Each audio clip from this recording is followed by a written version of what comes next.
kualitatif merupakan data yang memperlihatkan karakteristik-karakteristik dari suatu objek penelitian. Oleh karena itu, data kualitatif tidak menampilkan kategori dalam bentuk angka.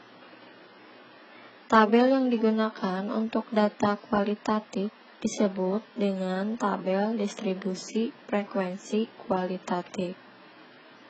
Contoh tabel ada pada gambar. Data kualitatif umumnya dihasilkan dari pertanyaan-pertanyaan terbuka. Titik pertanyaan terbuka adalah pertanyaan yang kategori jawabannya tidak dibatasi oleh peneliti. Karena jawabannya tidak dibatasi, maka akan banyak sekali alternatif jawaban. Sebagai contoh, mengapa Anda mencari kerja di kota? Jawaban dari pertanyaan ini bisa bermacam-macam, di antaranya sebagai berikut. 1. Di kota lebih mudah mencari pekerjaan. 2. Kota lebih menjanjikan karir tinggi. 3. Kota lebih banyak peluang.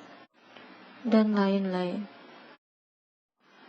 Berdasarkan tabel di samping, kita bisa melakukan interpretasi bahwa sebagian besar responden memiliki status sosial ekonomi yang sedang, yaitu sebagai 50%. Diagram lingkaran atau V-chart merupakan diagram yang dapat digunakan untuk digambarkan dalam bentuk lingkaran. Kemudian, 50 lingkaran tersebut dibagi atas sejumlah kategori, yang ada titik untuk setiap kategori wilayah yang didapatnya.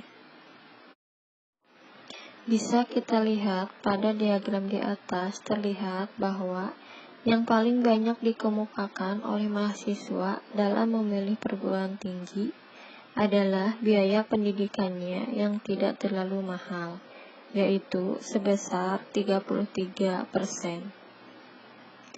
Pada data yang terbagi dalam beberapa kategori yang cukup banyak dan setiap kategori memiliki frekuensi yang hampir sama, maka diagram lingkaran kurang dapat menunjukkan tingkatan setiap kategori.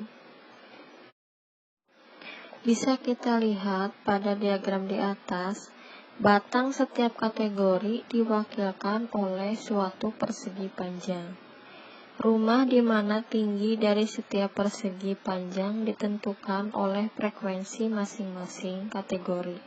Titik oleh karena itu, dalam diagram batang digunakan dua macam sumbu, yaitu sumbu horizontal dan sumbu vertikal. Perguruan, kualitas, jarak dengan biaya, fasilitas belajar tinggi, favorit, pengajar, rumah, perkuliahan, mengajar. Ada pada gambar di atas. Pada penyajian data kualitatif, kategori ditampilkan tidak berupa angka. Hal ini berkaitan erat dengan data kualitatif dan skala pengukurannya. Sekolah pengukuran yang dipergunakan untuk data kualitatif adalah skala nominal dan ordinal. Skala nominal memperlihatkan klasifikasi atau penggolongan data, sedangkan skala ordinal memperlihatkan tingkatan dari data. Apabila kategori data yang dihasilkan dalam suatu penelitian cukup banyak, maka data perlu disederhanakan terlebih dahulu, yaitu dengan cara menggabungkan beberapa informasi yang memiliki kesamaan sifat. Untuk keperluan interpretasi data, setiap frekuensi harus dibuat ke dalam presentasi titik. Presentasi inilah yang digunakan untuk menginterpretasikan data yang ada.